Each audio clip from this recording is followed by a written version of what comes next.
Every legendary guild in World of Warcraft history built its reputation in a different way. Some dominated the game with world-first kills, others reshaped how competitive raiding even works, and a few left behind stories the community still argues about years later. Over time, the race for world first turned from a niche competition into a full-blown spectacle, and the guilds at the center of it defined entire eras of the game. Today I'm breaking down the greatest guilds in World of Warcraft history, and exactly what made each one legendary. Starting with the guild that set the standard before anyone else even knew what the standard was, Nihilum. Nihilum was a horde guild on Mag Theridon EU, and for a significant stretch of early World of Warcraft, they were simply the best PvE guild on the planet. Not arguably, not regionally, the best. Full stop. To understand what that means, you have to understand what raiding looked like back then. No strategy guides, no Warcraft logs, no optimized talent calculators. Guilds were figuring out encounters in real time, wiping for hours on mechanics nobody had ever seen, building strategy from scratch on every boss, and Nihilum was doing all of that faster than everyone else consistently. The crown jewel of their legacy is the world first kill of Kel'Thuzad in Naxxramas, the encounter that closed out Vanilla WoW's PvE content and functioned as the definitive answer to who the best guild in the world actually was. Their kill videos became some of the most watched pieces of WoW content of their era, and people still go back and watch them today. Nihilum carried that dominance straight into the Burning Crusade, continuing to rack up world firsts while other guilds scrambled to close the gap. Consistency across two separate eras with entirely different mechanics and entirely different metas is something almost no guild has ever managed at that level. Then it ended. The story involves external intervention, leadership being pulled aside, a forced disbanding that didn't come from within the guild. The specifics are murky, which is, not ideal for a guild that was supposed to be untouchable. What Nihilum left behind wasn't just a kill list, it was a blueprint for how competitive raiding should operate. Every serious guild that came after them absorbed that model. They were the founding document, everything else is commentary. Speaking of commentary, the guild that stepped into Nihilum's shadow was SK Gaming, and they had a very different story to tell. SK Gaming. Most guilds leave behind a kill, a world first, a moment.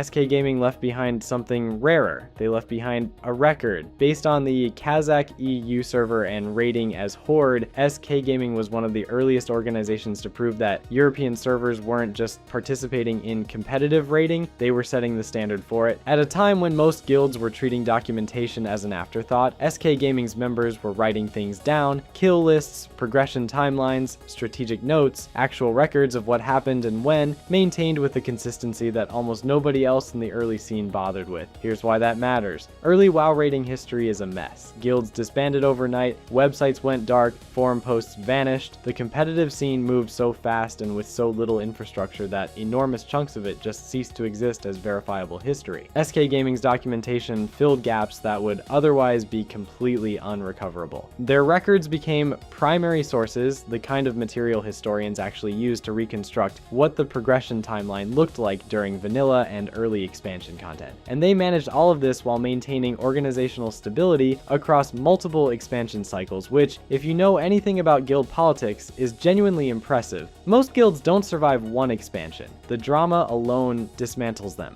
SK Gaming kept it together while other organizations were hemorrhaging core members between content patches, and they kept documenting the whole time. They weren't just raiders, they were archivists who raided, and without them, a meaningful portion of competitive WoW history simply wouldn't exist in any recoverable form. The guild that came next, though, took a different approach entirely, building their legacy less through records and more through sheer borderline controversial dominance. Insidia. Here's a guild that was literally built to dominate. In 2008, two of the biggest names in competitive raiding, Nihilum and Curse, looked at each other and decided that instead of competing, they'd just merge into a single supergroup on Mag Theridon EU. The result was Insidia, a roster stacked with veterans who had already proven themselves at the highest level, now operating under one banner. On paper, it was unstoppable, and for a while, it was. Insidia tore through Wrath of the Lich King content, securing the world first kill of Yogg-Saron in 25-man Uldur, one of the most mechanically demanding encounters the game had produced up to that point.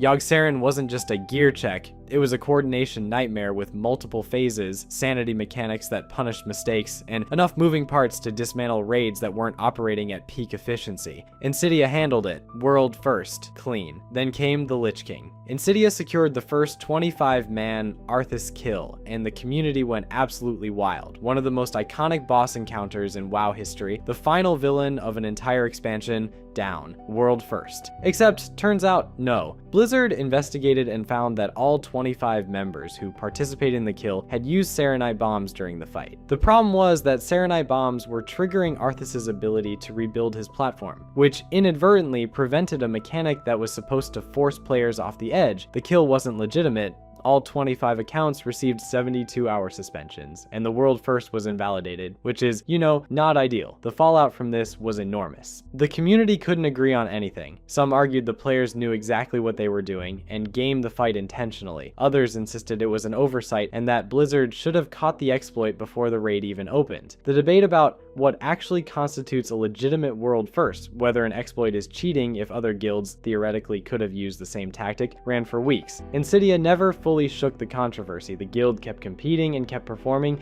but the Lich King incident followed them everywhere. If Insidia's story is a lesson in how fast a reputation can flip, Paragon's story is something else entirely, a guild that built their legacy on sheer grinding obsession with zero shortcuts. Paragon came out of Sanguino AU, and for a chunk of Cataclysm, they were the best raid guild on the planet, full stop. While other guilds were still adjusting to how brutally overtuned Cataclysm heroic encounters had become compared to anything that came before, Paragon was executing them cleanly and picking up world firsts. The crown jewel was heroic Ragnaros in the Firelands, and before you assume this was just another difficult boss that a skilled guild powered through, hear me out, because the description guild members gave of that is genuinely something else. Here's how they put it. The raid had to function as a single organism, not a team, not a coordinated group, one organism, because if any single player made any single mistake during that encounter, the entire attempt was over. You're resetting, you're running back in, you're burning through consumables again. And the fight was long enough that a mistake in the final phase meant erasing minutes of perfect execution from every other person in that raid. 24 players doing everything right, and one person slips and it's gone. That is a specific kind of pressure that most people will never experience in a video game. The heroic Ragnaros encounter was tuned so precisely, so unforgivingly, that it essentially demanded zero tolerance for human error across an extended period of time. Not low tolerance, zero. But here's where it gets interesting. Paragon pulled it off. They got the world first kill, and in doing so, they answered a question that had been quietly hanging over the post-Insidia generation of raiding. Could these guilds actually match what came before, now that encounters were significantly harder and more technically demanding than anything the pioneering guilds had faced? Paragon's answer was yes, loudly. They validated that the European raiding tradition, the mechanical precision, and organizational discipline that Nihilum and Insidia had established wasn't disappearing. It was being inherited by a new generation and applied to encounters that would have looked completely alien to the raiders who cleared Karajan for the first time back in the Burning Crusade.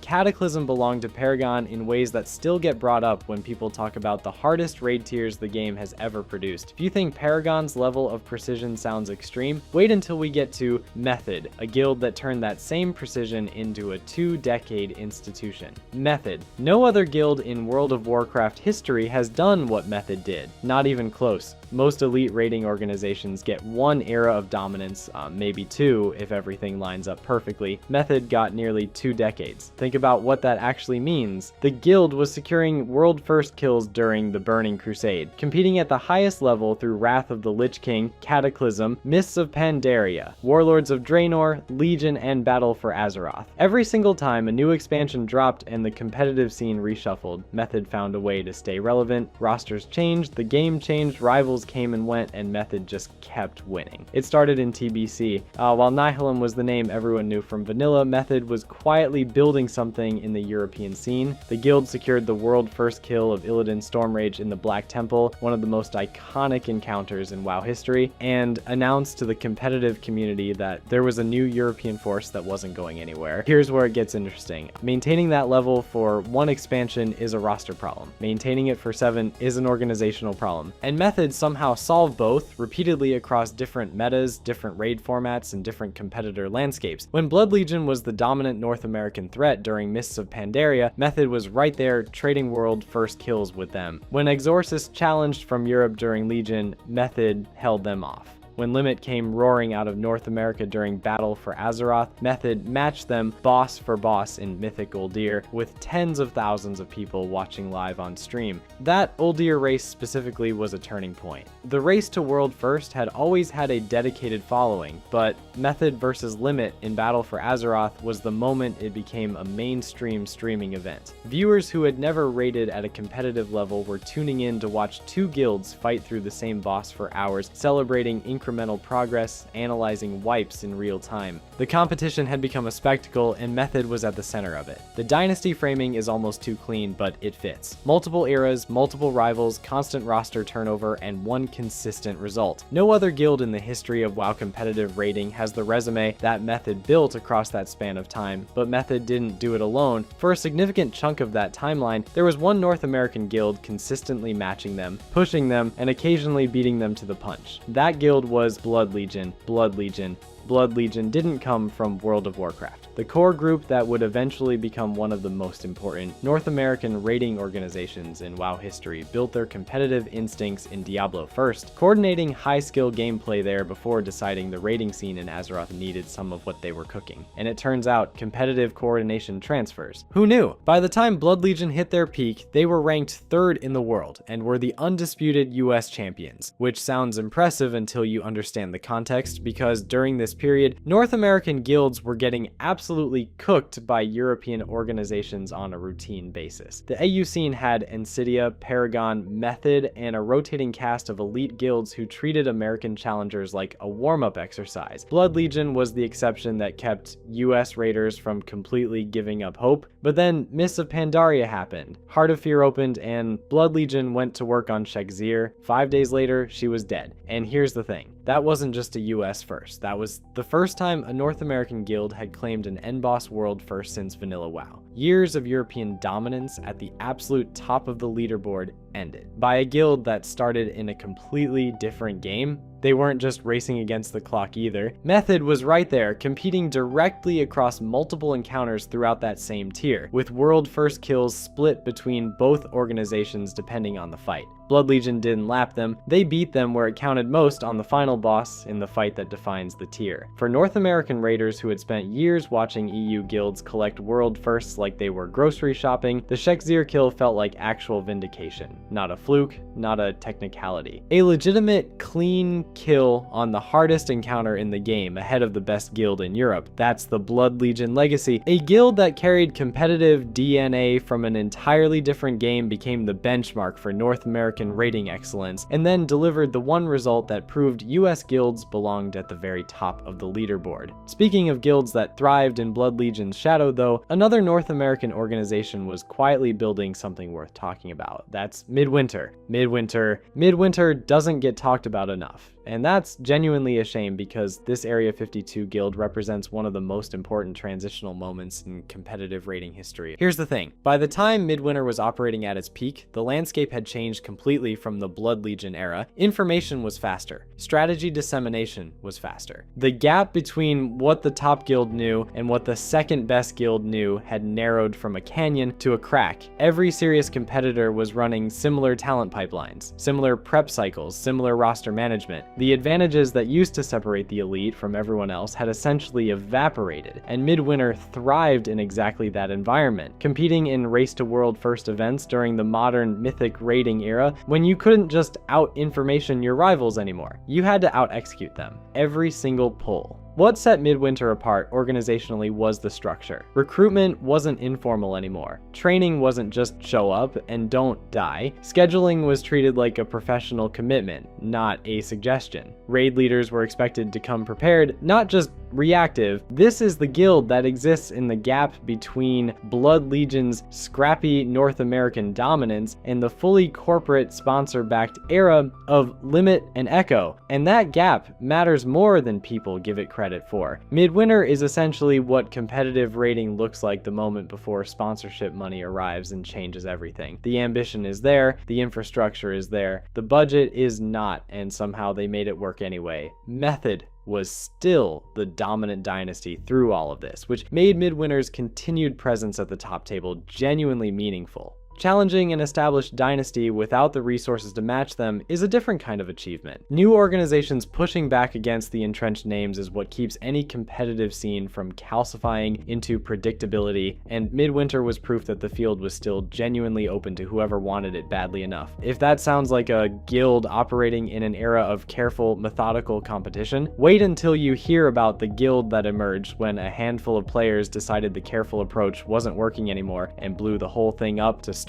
fresh. Serenity. Before guilds had sponsors, strategy teams, and world-first live streams with tens of thousands of viewers, there was just a group of real-life friends who thought it would be funny to name their guild gang Green. That's the actual origin of Serenity. Not a merger of elite players poached from rival organizations, not a rebranding exercise by some veteran raid leader with a spreadsheet, just a bunch of friends on the Medivh US server who turned out to be genuinely good at something that barely had rules yet. Here's what makes the vanilla era so strange to look back on. When Serenity was forming and raiding, nobody had cleared these encounters before. There was no guide to pull up, no existing strategy to copy. Every progression attempt was a genuine first draft at figuring out how something was supposed to die. The raiders showing up to those early Molten Core and Blackwing Lair lockouts were not executing a known playbook. They were writing one in real time while wiping. Gang Green started as exactly what it sounds like, a social circle. Real-life friends recruiting people they met in the game, layering skilled players onto a foundation of genuine camaraderie. The guild eventually renamed to Serenity as it grew more structured and competitive, and that transition is basically the blueprint story of the entire early North American raiding scene. People who played together because they liked each other, slowly realizing they were better than most of the server, slowly building something serious. What Serenity represented during vanilla was the North American standard. While the European scene developed its own infrastructure, guilds like Serenity were setting the bar for what organized raiding looked like on US servers at a moment when organized raiding was still basically a new concept being invented in real time. The charm of it is that it started with a name like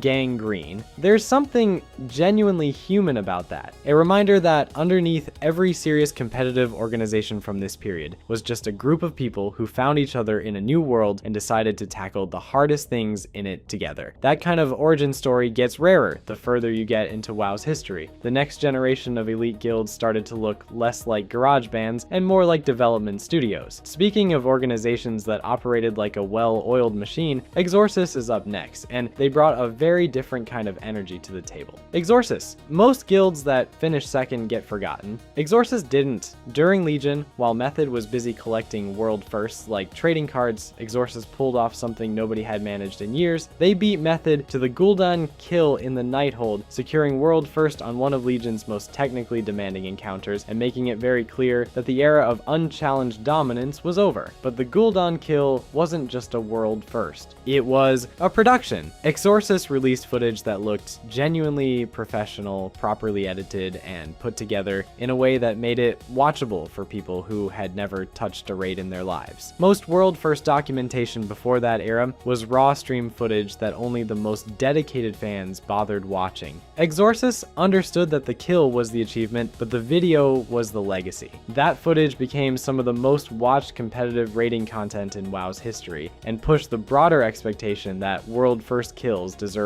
real production value. For the rest of Legion, Exorcist sat in a very specific and uncomfortable position. Consistently world second. Method would take a kill, Exorcist would follow roughly a day behind, then Method would take another, and Exorcist would follow again. The kind of rivalry that's maddening if you're the one doing the chasing, because you're clearly operating at an elite level, and the margin separating you from first is razor thin, but razor thin still means second. They didn't have to pioneer the meta the way earlier guilds did. They refined it fast enough to genuinely threaten the guild that had been doing this longer than almost anyone. During Antorus at the end of Legion, Egg sources claimed world second on Argus the Unmaker, finishing just over 25 hours behind Method's world first kill. 25 hours. After weeks of progression rating on one of the most punishing mythic encounters in the expansion, which is, not ideal if you're trying to take first, but it's extraordinary if you're trying to prove you belong. Exorcist reshaped how the competitive scene thought about content creation. You could be elite and produce content that non-elite players actually wanted to watch. That combination planted seeds the next generation of raiding organizations would grow into something much bigger. Speaking of which, if Exorcist proved a guild could challenge Method's dominance, Limit decided to just do it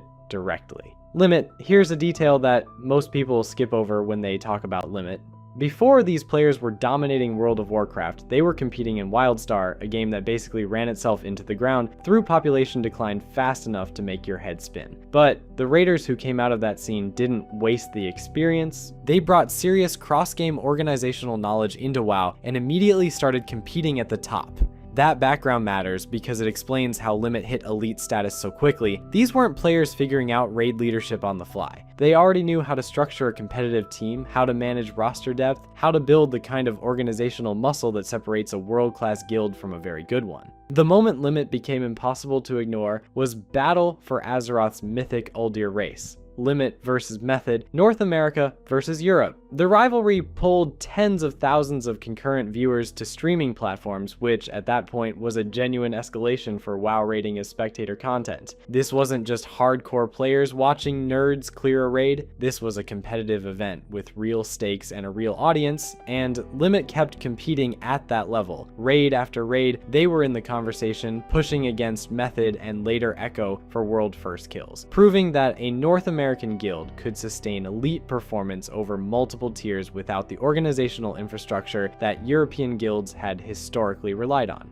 Then, in January 2022, something happened that nobody in the raiding scene had really seen before. Limit officially became Liquid Guild, transitioning into a full professional esports organization under Team Liquid's banner. The first serious name change in the guild's entire history, which tells you how significant the move was. These are raiders, they don't rebrand lightly. That transition was the clearest signal yet that competitive raiding had crossed a line. Elite guilds no longer had to survive on member dues and community fundraising. They could exist inside a corporate esports structure with sponsorship money, organizational support, and actual salaries keeping rosters stable. Raiding as a career stopped being a stretch and became a demonstrable reality. But if Limit represents the moment North American raiding went fully professional, the guild that forced them to stay sharp every single tier is a different story entirely. Echo. Most guilds spend years grinding their way to the top. They lose key members, restructure, rebuild, and eventually, if everything goes right, they get their shot at a world first. Echo skipped all of that. Founded in 2020, Echo wasn't a guild that evolved into a world first contender. It was engineered to be one from day one. The people who built it weren't hopeful newcomers. They were veterans who had already competed at the highest levels, who understood exactly what separated winning organizations from almost winning ones, and who decided to build something from scratch with zero compromises. No dead weight, no legacy roster problems, no organizational baggage from 5 expansions ago. Just a clean slate and a very specific vision of what elite raiding actually requires. Here's the thing about that approach, it works fast. 2 years after founding, Echo walked into Sepulchre of the first ones, the flagship raid of Shadowlands, and killed the mythic jailer, the final boss. World first. 2 years old as a guild, and already standing at the absolute summit of competitive raiding. For context, some of the organizations they were competing against had been doing this for over a decade. Echo showed up, looked around, and immediately started winning. That is not how this is supposed to go. Guilds that win world firsts on final tier bosses are supposed to have years of collective history, established internal culture, and proven leaderships tested across multiple expansion cycles. Echo had 2 years and a very clear idea of what they were doing. which apparently was enough. What Echo proved, more than anything else, is that the formula matters more than the legacy. If you recruit veterans who already know the meta, structure the organization correctly, secure the funding to maintain roster stability, and build around a shared philosophy about how elite ratings should work, you can compress a decade of institutional development into a fraction of the time. The barriers to competing at world first level aren't gone, but for a well-capitalized, strategically designed team, they're lower than they've ever been. The old assumption that credibility had to be earned slowly over years of near misses turned out to be exactly that, an assumption. The implications of that are uncomfortable for established organizations and genuinely exciting for anyone watching the competitive scene. If Echo can go from founded to world first in 2 years, the next guild attempting the same thing has a blueprint to work from. The ceiling didn't change, the path to reach it did, which brings us to the most recent entrance in this conversation, a guild that's been quietly building their own case for all-time status and doing it with a roster that looks increasingly difficult to argue against. Pieces. And then there's Pieces. Based on the Draenor EU server, Pieces shows up in the same raid tracking databases as Method, Echo, and Liquid. Raider.io lists them right there alongside the world first machines we've been talking about for the last 11 sections, organizations that have collectively spent more on energy drinks and scheduling software than most small businesses spend on anything. The twist, their Raider.io profile notes with genuine affection that Pieces is still gathering supplies to help open the gates of Encourage. The Gates of Encourage vanilla content, released in 2006, requires the entire server to donate materials across weeks of grinding before the gates even open. Most servers finished that event nearly 20 years ago. Pieces, according to available records, has not. And I want to sit with that for a second, because that's either the most legendary slow play in gaming history or the most committed bit anyone has ever pulled on a progression tracking website. I genuinely cannot tell which. Both possibilities are incredible. Here's the thing though. Think about what we've actually covered in this video. Nihilum collapsed under political pressure, Insidia got banned, Paragon disbanded, Blood Legion disbanded, Serenity disbanded, Midwinter disbanded, Exorcist went quiet. Guild after guild of the most elite, most organized, most feared raiding organizations in WoW history, gone. Roster drama, burnout, sponsorship fallout, personality conflicts between players who spent 12 hours a day together in a fictional dungeon. The world first scene has a churn rate that would embarrass most professional sports franchises. Pieces is still there, still raiding, still showing up, still apparently collecting war supplies on a geological timescale. There's an argument to be made, and I think it's actually a serious one, that longevity is its own form of achievement. Any guild can grind for 2 weeks straight, pull 16-hour days, and crack a world first. It takes a completely different kind of organization to maintain an active raiding community across multiple expansion cycles without the pressure of competition tearing it apart. The guilds that survived long term did so because their members actually wanted to be there, because the social infrastructure was healthy enough to absorb the natural friction that breaks most groups apart. Pieces may never open on Encourage. That's fine. That's almost the point. Look, they're not racing anyone. They're just playing together on their own timeline, which is, when you step back, exactly what the game was supposed to be. That's what makes a legendary guild. Not just the world firsts, not just the trophies and the sponsorships and the kill videos with 100,000 views. Sometimes it's the guild that nobody's watching, still logging in on a Tuesday, still figuring it out, unbothered. Every organization on this list deserves their place in WoW history. But Pieces might be the only one with the right idea. If you enjoyed this video and want to see more, click the video on the screen now.